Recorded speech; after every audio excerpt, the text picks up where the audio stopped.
नमस्कार, जय माता दी। स्वागत है आप सभी का हमारे यूट्यूब चैनल के ऊपर। हर चार्ट के अंदर किसी न किसी तरह के दुर्योग मिलते हैं और हर चार्ट के अंदर किसी न किसी तरह के राजयोग है मिलते हैं।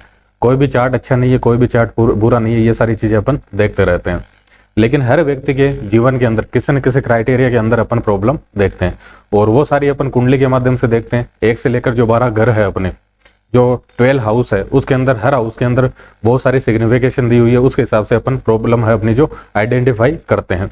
लेकिन उसका जो सॉल्यूशन है वो अपने जो 12 ज्योतिर्लिंग है, यानी कि भगवान शिव है, उनके जो 12 ज्योतिर्लिंग है उनके अंदर छिपा हुआ है। अपनी जितनी भी प्रॉब्लम है, जो 12 ग्रहों की प्रॉब्लम है, वो सारी की सारी प्रॉब्लम है 12 ज्योतिर्लिंग है उनसे कनेक्ट है। यानी कि उनकी प्रॉब्लम के जो सॉल्यूशन है वो 12 ज्योतिर्लिंग है उनसे जुड़े हैं।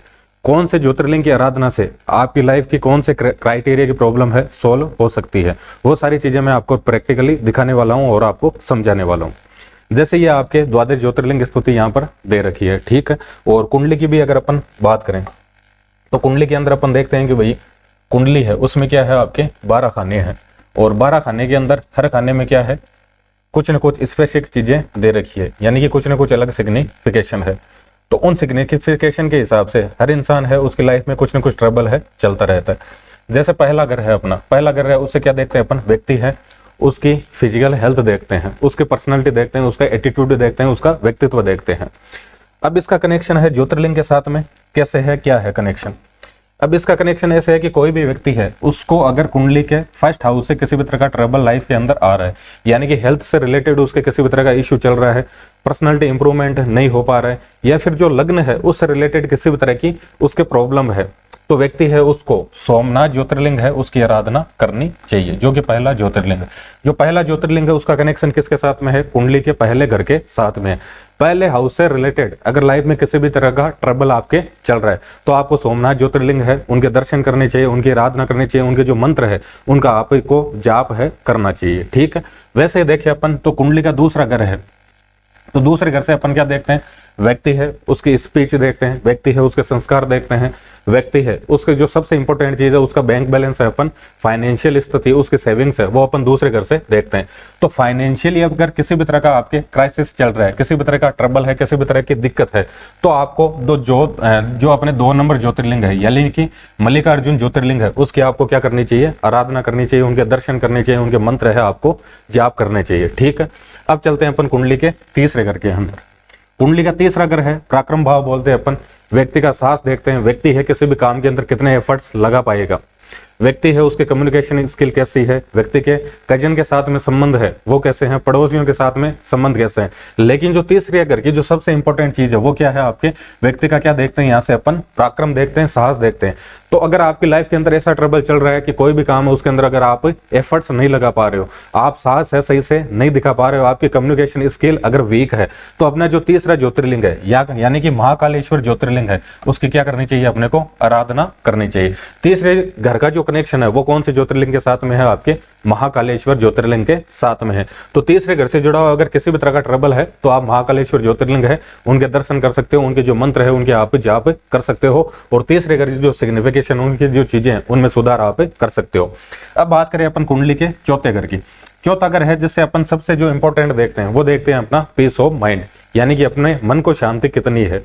इसके अलावा घर का माहौल है, मम्मी का स्वास्थ्य है, या फिर मम्मी की ओवरऑल अपनी जो पर्सनैलिटी है वो अपन चौथे घर से देखते हैं। इसके अलावा कंफर्ट लग्जरी है, अपने पास कितने व्हीकल्स है, कैसी प्रॉपर्टीज है, घर है, ये सारी चीजें अपन चौथे घर से देखते हैं।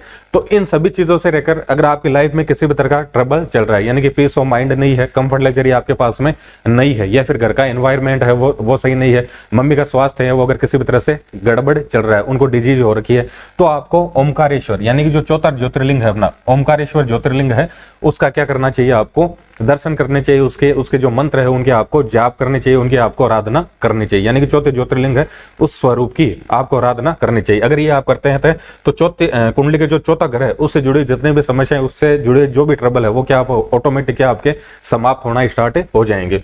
वैसे कुंडली के 5 घर की अपन बात करें तो 5 घर है, 5 अगर उससे सबसे मुख्य जो चीज देखते हैं वो देखते हैं अपनी बुद्धि, यानी कि बुद्धि है वो अपनी अच्छे से वर्क नहीं कर रही है। अपन किसी भी चीज है उसको अगर सही से लर्न नहीं कर पा रहे हैं, उसके अंदर किसी न किसी तरह का आपके दिक्कत चल रहा है, संतान से रिलेटेड, प्रेम संबंध से रिलेटेड, एजुकेशन से रिलेटेड अगर आपकी लाइफ के अंदर किसी भी तरह का ट्रबल चल रहा है, तो आपको पांचवा जो ज्योतिर्लिंग है यानी कि अपना जो बाबा वैद्यनाथ ज्योतिर्लिंग है उसकी क्या करनी चाहिए, आराधना करनी चाहिए। उनके जो भी मंत्र जाप है वो आपको करने चाहिए। ठीक है, तो पांच घर की जो भी सिग्निफिकेशन है उनसे रिलेटेड अगर किसी भी तरह का आपके लाइफ के अंदर ट्रबल है तो आपको बाबा वैद्यनाथ ज्योतिर्लिंग है उनके दर्शन करने चाहिए, उनकी आराधना करनी चाहिए। ऐसे देखिए अपन कुंडली के छठे घर को, तो छठा घर है जिसमें अपन रोग देखते हैं, रिपु देखते हैं, ऋण देखते हैं, षड रिपु है यानी कि काम क्रोध है, लोभ मोह है, मद मत्सरी है, ये सारी चीजें देखते हैं। इसके अलावा कंपटीशन सक्सेस है वो देखते हैं। तो अगर किसी भी तरह का आपके रोग चल रहा है, किसी भी तरह की शत्रुओं से परेशानी है, किसी भी तरह का आपके ऋण चल रहा है, किसी भी तरह की आप कंपटीशन सक्सेस चाह रहे हो, अगर इस हाउस से जुड़े किसी भी तरह की सिग्निफिकेशन है उसके अंदर आपके ट्रबल है, तो आपको बाबा भीमाशंकर ज्योतिर्लिंग है उनके क्या करनी चाहिए, दर्शन करने चाहिए और आपको आराधना करनी चाहिए। ठीक है, अब चलते हैं अपन कुंडली के सातवें घर के ऊपर। सातवां घर है जैसे अपन डेली सेल परचेज देखते हैं, अपने पार्टनर की स्थिति देखते हैं, अपना वैवाहिक जीवन है वो देखते हैं। तो वैवाहिक जीवन में अगर किसी भी तरह का आपके ट्रबल चल रहा है, आपका बिजनेस है उसमें डेली सेल परचेज है, उसके अंदर कस्टमर फ्लो अच्छा नहीं है, या फिर सातवां घर है उसकी सिग्निफिकेशन है उसमें अगर किसी भी तरह की आपकी दिक्कत चल रही है, तो रामेश्वरम ज्योतिर्लिंग है उनके आपको दर्शन करने चाहिए, उनके जो मंत्र है उनके आपको जाप करने चाहिए। उससे आपके सातवें घर की सारी जो प्रॉब्लम्स है उसका आपको सोल्यूशन मिल जाएगा। अब चलते हैं अपन आठवें घर के ऊपर। आठवां घर है जिसे अपन ने पीड़ा का भाव बोल रखा है, जितने भी ट्रबल होते हैं वो अपन आठवें घर से देखते हैं। ठीक है, आठवां घर है जिससे अपन अचानक जीवन में जितने भी बड़े घटनाक्रम होते हैं यानी कि अचानक धनहानि हो जाना, एक्सीडेंट हो जाना, ऑपरेशन वगैरह होना, या फिर किसी भी तरह की चीजें हैं जीरो से स्टार्ट हो जाना, अचानक जितनी भी घटनाक्रम होती है, किसी भी तरह का अपन जो ट्रांसफॉर्मेशन वो अपन आठवें घर से देखते हैं। अपने लाइफ में जितने भी ट्रबल्स आते हैं वो अपन आठवें घर के अंदर से देखते हैं। तो लाइफ में किसी भी तरह की आपके तकलीफ चल रही है, किसी भी तरह का ट्रांसफॉर्मेशन चल रहा है, चीजें हैं सारी की सारी नेगेटिव आपके साथ में होती जा रही है, तो आपको नागेश्वर ज्योतिर्लिंग है उसके आपको दर्शन करने चाहिए, उसके आपको आराधना है वो करनी चाहिए। उसके बाद में चलते हैं अपन कुंडली के नौवें घर पे। नौवां घर है जिससे अपन व्यक्ति का क्या देखते हैं, भाग्य देखते हैं। भाग्य है सभी के लिए इंपॉर्टेंट है, भाग्य के बिना अपने को पता है कि अपन जीवन में कुछ भी नहीं कर सकते। अगर भाग्य सपोर्ट करता है तभी अपने को नई अपॉर्चुनिटी मिलते हैं, अच्छे लोग हैं उनसे अपनी कनेक्टिविटी बनती है। तो भाग्य है वो अगर आपको सपोर्ट नहीं कर रहा है, नौवां घर गाइडेंस का है, गाइडेंस सही आपको नहीं मिल पा रहा है, पिता के साथ में, गुरु के साथ में आपके संबंध है वो अच्छे नहीं है, नौवां घर से जुड़ा हुआ किसी भी तरह का ट्रबल आपकी लाइफ के अंदर चल रहा है, तो आपको बाबा विश्वनाथ है उनके दर्शन करने चाहिए, उनकी आराधना करनी चाहिए, उनके जो भी मंत्र है उनका आपको जाप करना चाहिए। ठीक है, उसके बाद में कुंडली के 10वें घर पे चलते हैं अपन। 10वां घर है उसमें देखते हैं व्यक्ति की आइडेंटिफिकेशन, व्यक्ति का ओवरऑल जो क्रम है, व्यक्ति को नेम फेम है, स्टेटस ब्रांडिंग है, यश कीर्ति है, पद प्रतिष्ठा है, मान सम्मान है, ये सारी चीजें अपन 10वें घर से देखते हैं। ओवरऑल जो क्रम है व्यक्ति का वो भी अपन 10वें घर से देखते हैं। तो 10वां घर है उसके अंदर किसी भी तरह का आपको ट्रबल चल रहा है, किसी भी तरह की दिक्कत चल रही है, आपको प्रसिद्धि नहीं मिल रही है, पहचान नहीं मिल रही है, प्रोफेशनली आप अच्छा नहीं कर पा रहे हो, तो आपको त्र्यंबकेश्वर ज्योतिर्लिंग है उसके क्या करने चाहिए, आपको दर्शन करने चाहिए, उनके जो मंत्र है उनके जाप आपको करने चाहिए। इसके बाद में कुंडली का जो 11वां घर देखिए अपन। कुंडली का 11वां घर है, सबसे जो इंपॉर्टेंट चीज है वो देखते हैं अपन, डिजायर फुलफिलमेंट।